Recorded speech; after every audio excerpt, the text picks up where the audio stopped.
देखिए, इजराइल ने जिस तरह से सीरिया पर हमले किए उसके बाद एक बड़ा सवाल पूछा जा रहा है कि क्या ईरान अब सीरिया की मदद के लिए सामने आने वाला है? क्या ईरान इजराइल पर बड़ा हमला कर सकता है?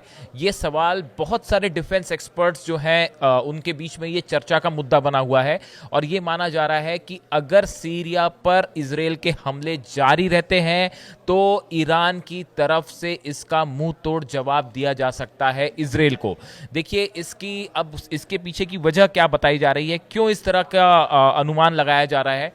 ईरान के जो सुप्रीम लीडर हैं अली खामेनेई साहब, इनकी तरफ से कल बयान आए इजराइल और अमेरिका को लेकर और उन्होंने बड़ा तीखा निशाना साधा है इजराइल और अमेरिका पे, एक तरह से वार्निंग दी है। देखिए, उन्होंने एक जो बयान दिया है ये सोशल मीडिया में एक्सपर्ट्स के बीच में चर्चा का मुद्दा है। उन्होंने कहा, कूटनीति और सैन्य दोनों ही क्षेत्रों में ईश्वर की इच्छा से जब हम प्रवेश करेंगे तो पूरी ताकत से प्रवेश करेंगे। देखिए, अली खामेनेई साहब की तरफ से जो बयान आया है उस बयान में उन्होंने कहा है, कूटनीति और सैन्य दोनों ही क्षेत्रों में अल्लाह की इच्छा से जब भी हम प्रवेश करेंगे पूरी ताकत से प्रवेश करेंगे। इनका कहने का मतलब है कि अगर ईरान वॉर में एंटर करता है तो वो खुदा की मर्जी से एंटर करेगा और पूरी ताकत के साथ एंटर करेगा। ये एक बड़ा बयान है, इसे बड़ा इशारा माना जा रहा है कि अगर सीरिया पर हमले जारी रहते हैं तो आप देख सकते हैं कि एक बार फिर ईरान की तरफ से बड़ा बैलिस्टिक मिसाइल अटैक हो सकता है इजराइल के ऊपर। इसके अलावा भी कई बयान आए हैं सुप्रीम लीडर की तरफ से।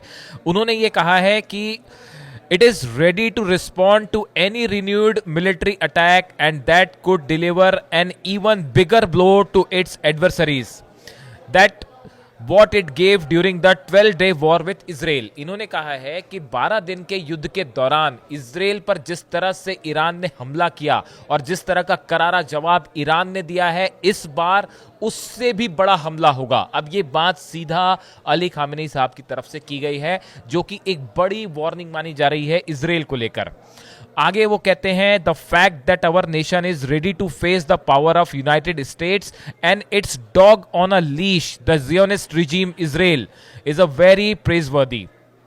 इन्होंने ये कहा है, हमला जो अली खामेनेई साहब कह रहे हैं कि हम अमेरिका को किसी भी तरह का जवाब देने के लिए तैयार हैं और उन्होंने जिस शब्द का प्रयोग किया इजराइल के लिए, उन्होंने उसे अमेरिका का कुत्ता कहा। अगर हम उसका हिंदी में ट्रांसलेशन करेंगे, dog on a leash, America का पालतू कुत्ता, इस तरह से उन्होंने संबोधित किया है इजराइल के लिए। और इसके बाद ये माना जा रहा है कि ये एक प्रकार से जो सीरिया पे जो हमले हुए हैं इसका एक प्रकार से इसके लिए एक वार्निंग दी गई है इजराइल को।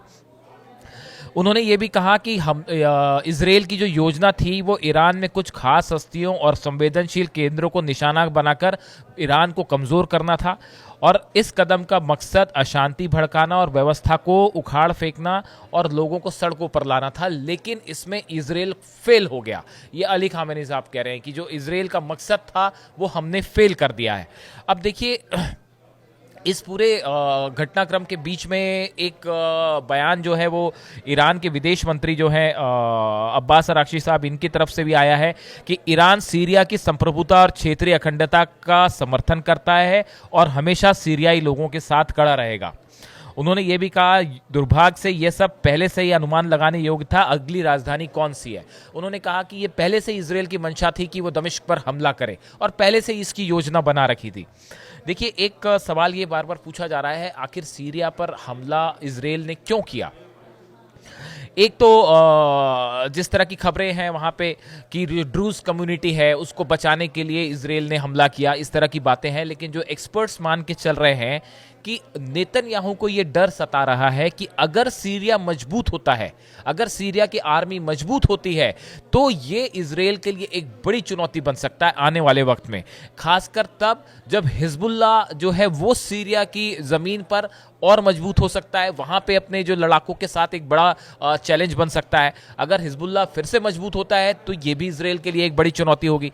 दूसरा, ईरान की तरह फिर से कहीं इजराइल को जो है वो सीरिया से भी हार का सामना ना करना पड़े। अगर सीरिया शक्तिशाली होता है, ऐसे में अगर कोई ग्राउंड ऑपरेशन लॉन्च करता है इजराइल, तो ये इजराइल के लिए बड़ी चुनौती होगी, क्योंकि ग्राउंड ऑपरेशन में हमेशा इजराइल को मुंह की खानी पड़ती है, एक बड़ा नुकसान झेलना पड़ता है। तो कहीं ऐसा ना हो कि ईरान तो पटकनी दे ही रहा है, कहीं हिजबुल्ला और सीरिया भी अगर मजबूत हो जाते हैं तो ये ईरान के लिए एक बड़ी ये इजराइल के लिए एक बड़ी चुनौती खड़ी हो जाएगी। तो ये एक डर लगातार नेतन्याहू को जो है वो सता रहा है। इसे हमले के पीछे की एक बड़ी वजह बताया जा रहा है। इसी बीच जो है कि इंपॉर्टेंट खबर ये भी है कि जो इजराइल की संसद है नेसेट, उसमें नेतन्याहू जो है वो अपना बहुमत खो चुके हैं। ये एक बड़ी डेवलपमेंट है इजराइल से, और हो सकता है कि नेतन्याहू सरकार गिर भी जाए, हालांकि उसमें अभी थोड़ा सा वक्त लगेगा। देखिए नेसेट जो वहाँ की संसद है उसमें 120 सीटें हैं, यहाँ बहुमत के लिए 61 सीट्स चाहिए, और एक शास जो पार्टी है वहाँ की, उसके पास 11 सीटें हैं। ये समर्थन कर रही थी नेतन्याहू गवर्नमेंट का, इन्होंने ये वापस ले लिया है। उसके बाद जो है नेतन्याहू के पास अब सिर्फ 50 सीटें रह जा रही हैं। ऐसे में जो है ये माना जा रहा है कि नेतन्याहू सरकार खतरे में पड़ सकती है। किंग मेकर की भूमिका में थी ये जो शास पार्टी है ये, और इसकी इन्होंने समर्थन वापस क्यों लिया? जो सैन्य भर्ती एक बिल है वहाँ पे आर्म फोर्सेस में नए रिक्रूटमेंट को लेकर एक बिल लाया गया था, उससे पार्टी सहमत नहीं थी, इन्होंने अपना समर्थन वापस ले लिया।